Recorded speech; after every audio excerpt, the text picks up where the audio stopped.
What's up, guys? It's Outcast back again as promised with a Dragon Age 2 companion tier list. I'm a little bit under the weather today, but that's not gonna stop us.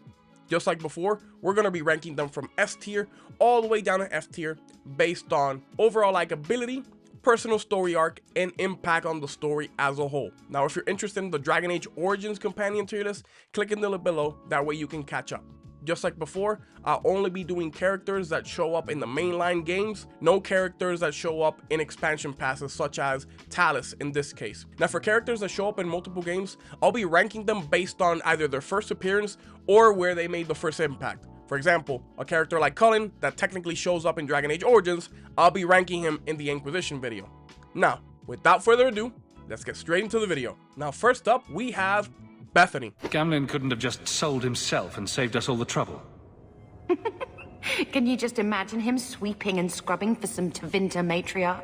Now Bethany is a human mage and she is Hawke's youngest sibling, being fraternal twins with Carver. Now they're all originally from Lothering and Ferelden and they flee to Kirkwall. Bethany tends to be a little bit more innocent than Carver, probably due to her being the youngest. She's also very kind, very gentle, and even very loving. She deeply loves and respects Hawke. She has a huge admiration for him due to him being the older sibling. Now throughout the course of the game, she actually has a couple of fates, a couple of them being not so good. If Hawke is a mage, she'll actually die at the hands of an ogre. If you take her to the deep roads but don't have Anders, she actually gets consumed by the blight. If you do take her to the deep roads and do have Anders, she becomes a Grey Warden, which makes her personality a little bit more detached and even a little bit cold. But if you leave her behind, she actually becomes part of the circle and she still maintains that innocence and some of that warm personality. Now in her personal quest, she really becomes interested in the Amel estate because she realizes they're actually of noble birth. So she's really interested and tied to the Amel family lineage. Now considering all this, I really like Bethany as a character.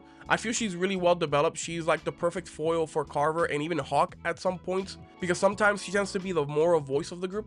So I will put her at an A rank. Very well developed, very likable, and she does show some development throughout the game. Now next we have the other twin, Carver. I almost died in your shadow. I don't appreciate you showing up to take my thunder. If my shadow made it down here, you brought it. Carver is a human warrior and Bethany's fraternal twin. He also took part in the Battle of Ostagar with Hawke right before they had to flee. Now the thing with Carver is that he's rivals with Hawke because he has a huge little man / little brother syndrome. He's completely envious of Hawke. He loves him, but he feels that he's always in his brother's shadow. So he tends to be brash, whiny, he's a bit of a hothead, and he's actually very proud and very stubborn. And he's always eager to prove himself, to prove that he's not just Hawke's little brother. Just like Bethany, he can have a couple of fates. If Hawke is a warrior or a rogue, he dies at the hand of the ogre right at the beginning of the game. If you take him to the deep roads but don't have Anders, he perishes because he's consumed by the blight. If you do take Anders, he becomes a Grey Warden. Now if you leave him behind, he becomes a Templar, which he becomes a huge douchebag in doing so because the rank really goes to his head. But at the end of the day, you can't really hate him because he's your brother. He's just trying to prove himself to you and to himself. So considering all that, I'll also put Carver at an A. Even though he can be an annoying jackass, I'm gonna still put him at an A because he's a very well developed character and I can understand his point of view and his frustration as a little brother. Next, we have Aveline. It's a dowry tradition. Maybe it will smooth the process. Hold a moment. You're sweet on the boy. So help me, whore. I will break you.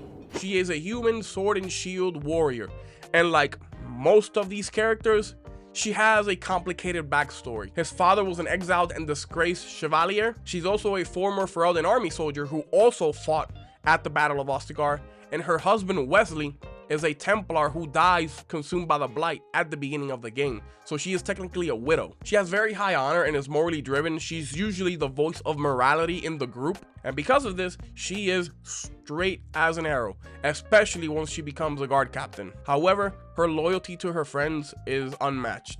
She's willing to bend the rules if it benefits her friends for the right reasons. Now she's a hopeless romantic, but my god, she is a fool at romance. She can't pick up a hint to save her life, which some might brand her as a cock tease because you as Hawke can flirt with her left and right, and she will not pick up a signal. Now, one of my favorite interactions that she has is with a character named Isabela, mainly because Aveline tends to have a stick up her ass and Isabela a dick in him. Now, with all of this and the fact that she's there from the very beginning with Hawke, again, I'll put her at an A, but I'll put her higher than Carver, lower than Bethany. Next, we have the dwarf with a gift of Gab himself, Varric.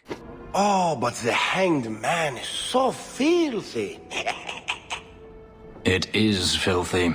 He is a dwarven, crossbow-wielding rogue. He's originally from House Tethras, but he's a surface dweller due to his father being exiled and being in disgrace, and his mother being an alcoholic. He's also a companion to Hawke, the Inquisitor, and he'll also be a companion to Rook in Dragon Age the Veilguard. He's the only character in the entire game that uses a crossbow, and Varric can only use his crossbow named Bianca. Now, he names it Bianca after his sweetheart Bianca Davri, and she's also a reference to a Taming of the Shrew character. He's very humorous, he's sarcastic and witty, has great one-liners, and has great banter with the entire party. He also cares very much for the members of his party, particularly characters more innocent like Merrill or Bethany. He also gives memorable nicknames to all of his companions. He calls Merrill Daisy, and he calls Sebastian Choir Boy. He's also an author in his spare time. However, because he's a storyteller, he is a compulsive liar. It's to the point where he makes even Bethany's boobs bigger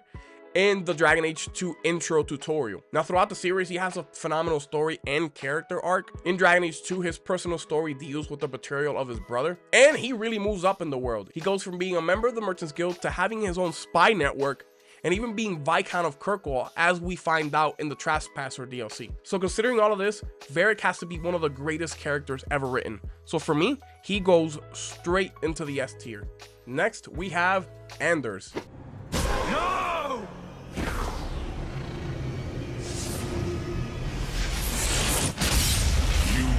Never take another mage as you took him. He's a human Grey Warden mage healer who originally appears in Dragon Age Awakening. Now, off the bat, he's whiny, he's a whinger, he loves to complain about everything. However, he has a good heart and he wants to help as much as he can, especially those who are downtrodden and down on their luck. Even more so if they're mages. Now, he absolutely despises Templars and the Circle of Magi because he believes it's too oppressive. This leads to a lot of clashes with Fenris because of their different ideologies. However, Anders isn't your regular run-of-the-mill healer mage. He is a mage who's possessed by a spirit called Justice, who later on gets corrupted and becomes Vengeance. It gets to the point where you don't really know where Anders ends and Justice/Vengeance begins. They really do meld and become one. Now, Anders has a huge role to play in the game because he's actually the catalyst for everything going to shit and the final battle taking place in Dragon Age 2. He ends up blowing the Chantry as an act of rebellion against the Templars in the Circle of Magi, but in doing so, he kills a Grand Cleric and everyone inside the Chantry. And he becomes a mass murderer, and he's even labeled a terrorist. Now, he has two fates. Hawke can let him live. If you do so, Sebastian leaves all pissy, vowing revenge, or Hawke executes him personally. Now, a cool fact about Anders is if you bring him on the Legacy DLC, he actually becomes controlled temporarily by Corypheus due to his Grey Warden taint, which foreshadows some events in Dragon Age Inquisition. Now, considering all this, normally I would probably put him at a C or a D because he's so whiny, he pisses me off, he's a fucking terrorist. However, the impact he has on the game is actually fucking nuts. He even has a little bit of an impact, unwillingly so, in Dragon Age Inquisition. So I'll put him at a B.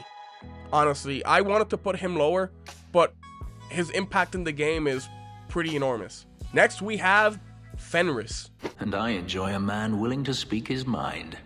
Might want to take it easy on that bottle. It's the last one, I swear. To you, Hawke.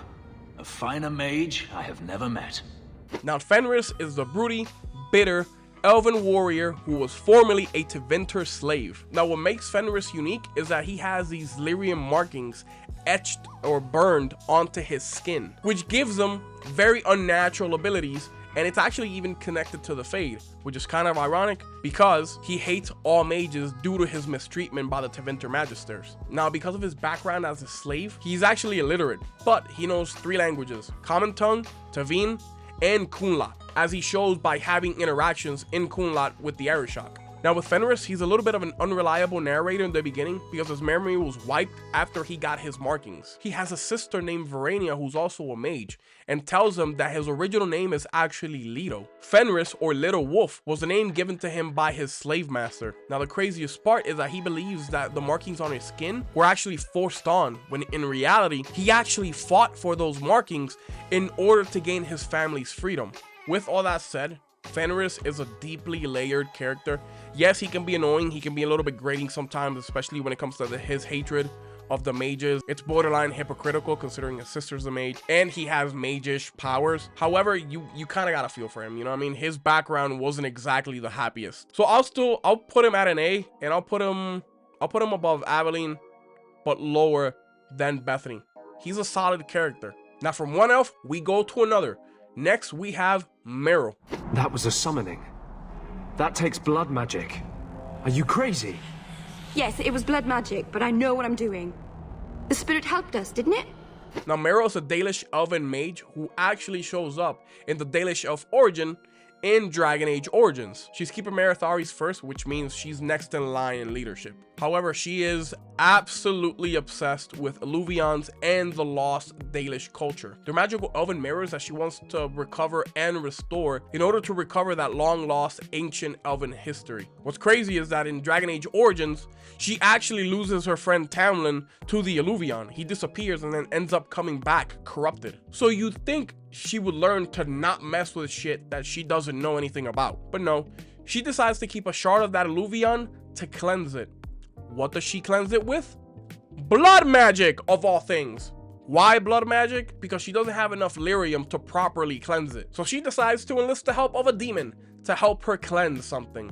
Isn't that wonderful? She pretty much spends all fucking game obsessing on trying to restore and cleanse this Illuvian. Because of her use of blood magic, she becomes a pariah in her clan and even has to leave. That's why she joins up with Hawk. Now, if you didn't catch it by now, she's obviously very naive, very ignorant, and very, very, very stubborn because she does not learn from her mistakes. Her obsession with Illuvians actually causes the death of Keeper Marathari because she sacrifices herself to save Merrill. And she can even cause the death of her clan because if you don't choose your words right, they can attack your squad in retaliation for the Keeper's death, so you have to kill them in self-defense. Now, her romance is very sweet because of how innocent and pure she can be in love. However, considering all of this, I'm gonna put Merrill at a D.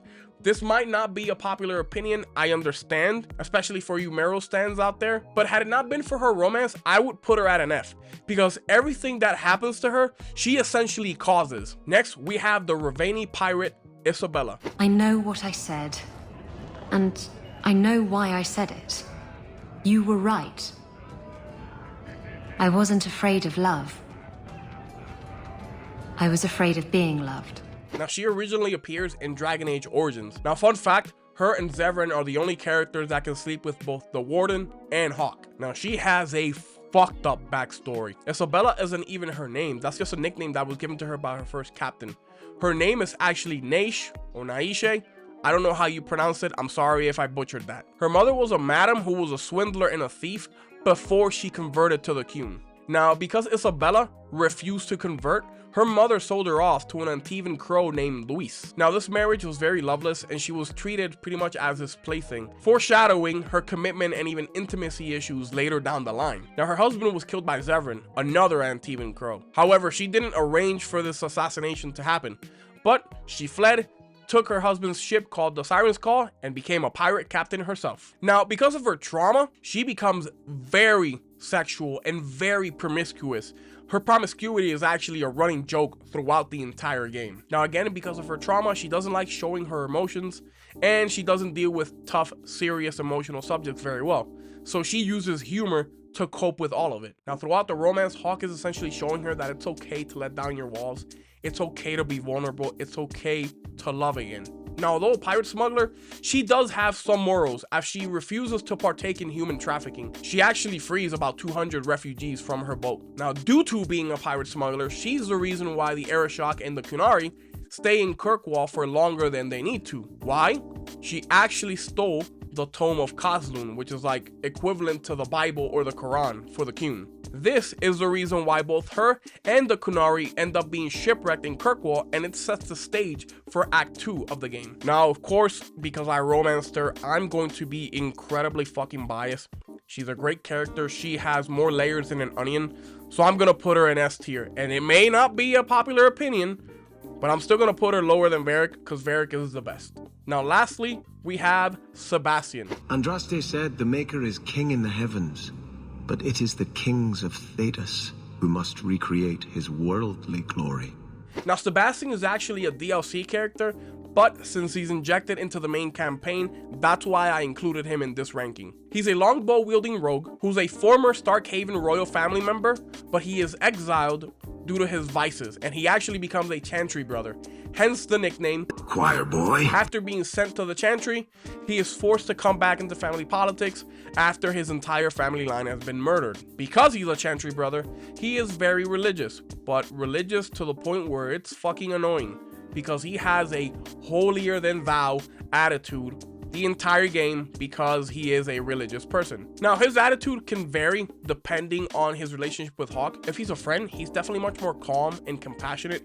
If he's a rival, he's definitely more direct and aggressive in his behavior. He's the only companion that has a huge issue when Anders blows up the Chantry, and he kind of gives Hawke an ultimatum: kill him or I leave. Now, if Anders is killed, he stays with Hawke and stays with the party. And in Dragon Age Inquisition, he has a war table mission where he actually offers himself to help with the rebuilding of Kirkwall. But if Anders survives, he leaves your party, he still takes over the Starkhaven family throne, and he actually leads the hunt for Anders. And instead of offering to help rebuild Kirkwall, he actually requests aid in the suppression of Aveline and Kirkwall's resistance forces. Now, like I said, Sebastian is a DLC character, but he feels very undercooked, unlike Shale. It's to the point where when Anders blows up the Chantry, he legitimately freaks the fuck out, and no one acknowledges his freak out at all.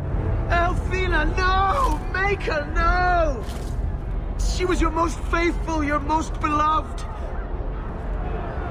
Why didn't she listen to me?